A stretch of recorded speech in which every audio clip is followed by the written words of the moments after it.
Alam nyo ba na ang prutas na ito ay isa sa pinakamahal na prutas sa ibang bansa? Ito ay dahil sa taglay nitong benepisyo sa ating kalusugan. Isa ang prutas na ito sa mga ligaw na prutas na walang pumapansin o di kilala ng marami. Ang prutas na ito ay tinatawag na tinitino. Sa wikang English, ito ay Cape gooseberry o golden berry dahil sa kulay nito kapag hinog. Mababa lang kung tumubo ang halamang ito at kadalasang tumutubo sa mga tuyong palayan o bakanting lote kasama ng mga ligaw na damo. Ang golden berry ay mayaman sa vitamin C na kailangan ng ating katawan para lumakas ang ating immune system. May taglay din itong antioxidant at malaking tulong sa ating digestive system at sa ating mata para sa mas malinaw na paningin. Ito ang dahilan kung bakit nabebenta ito sa ibang bansa sa napakalaking halaga. Narito pa ang ilan sa mga ligaw na prutas na malaki ang benepisyong taglay sa ating kalusugan. Ito ang tibig. Marami na ang sumubok kumain nito at pinatunayan na ligtas itong kainin, taliwas sa paniniwalang ito ay nakakalason. Isa ang punong ito sa mga binabalik-balikan ng mga ibon upang kumain ng mga bunga nito. At ayon sa mga matatanda, kung ang prutas ay kinakain ng mga ibon, maaari din itong kainin ng mga tao. Ang puno nito ay nagbibigay ng tubig na siyang dahilan ng pagkakaroon ng mga bukal at sapa.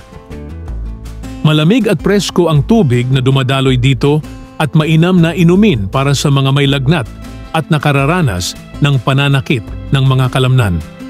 Hitik ito kung mamunga at mayroong taglay na antioxidant at antibacterial properties ang bunga nito. Minsan matamis at minsan ay walang lasa ang prutas. Ito ay depende sa gulang nito kapag pinitas upang kainin. Lason o pagkain, ito ay tigaw o tigaw na may scientific name na Calicarpa cana, ay isang uri ng ligaw na halamang namumulaklak. Ang English name ng prutas na ito ay beauty berry dahil sa napakaganda nitong itsura. May taglay itong vitamin C, carbohydrates at fibers. Meron din itong antioxidant na dahilan kung bakit matingkad ang kulay nito. Kulay violet na maliliit na mga bulaklak at prutas. May mga paniniwala na ang dahon at ugat nito ay ginagamit bilang herbal medicine. Marahil may mga lugar na walang pumapansin sa prutas na ito dahil sa kaunti nilang kaalaman. Isa kasi ang dahon nito na panglason sa mga isda, subalit ligtas kainin ng mga tao dahil sa mas matatag nating digestive system kumpara sa mga isda. Ang prutas na ito ay pwedeng kainin ng tao, subalit dapat kaunti lamang at iwasan ang sobra dahil maaring makasakit ito ng iyong tiyan. Ito naman ang anunang. Ginagamit din ang prutas nito bilang pandikit dahil sa taglay nitong lagkit. Hindi rin ito magpapatalo pagdating sa mga benepisyong pangkalusugan. Ang prutas nito ay may taglay na antioxidant, anti-inflammatory at antimicrobial properties. Ang dahon naman nito ay mabisang panggamot sa mga may ulcer, sakit ng ulo at lagnat. Karaniwang ginagawang pambakod ang mga puno nito.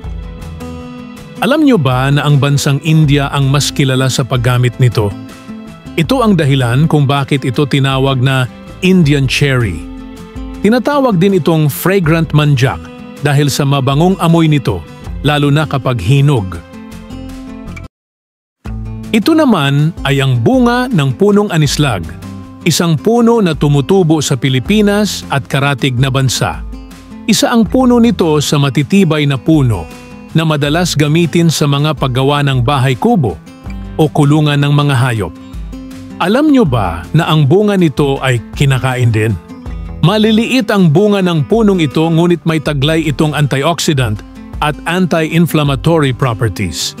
Madalas itong makita sa mga bundok at sa sobrang liit ng bunga nito na kulay pula ay hindi ito masyadong pinapansin. Madalas itong kinakain ng mga ibon. May pagkakahawig ang puno at bunga nito sa aratiles. Ito naman ang pinakamaliliit na uri ng isang pipino. At gaya ng pipino, Pwede itong kainin habang kulay, berde pa ito, at pwedeng gamitin bilang pangsahog sa mga salad. Nakatutulong din ito sa ating digestive system at nagpapababa ng blood sugar level sa ating katawan.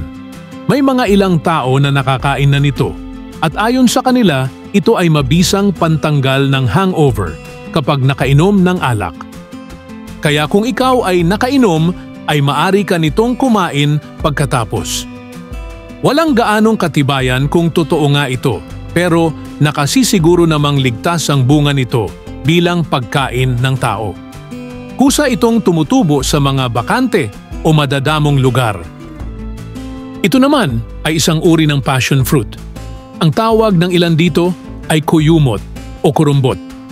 May ilang tao na Santo Papa ang tawag dito dahil sa mistulang Pope Mitre, ang itsura nito na isinusuot ng Santo Papa. At gaya ng wild cucumber, ito din ay napakaliit na prutas na tumutubo lang din sa mga bakanteng lugar. Masarap ang bunga nito na gaya ng passion fruit na kauri nito. Mayaman ito sa vitamin C at may taglay na sedative properties na tumutulong upang labanan ng insomnia at anxiety.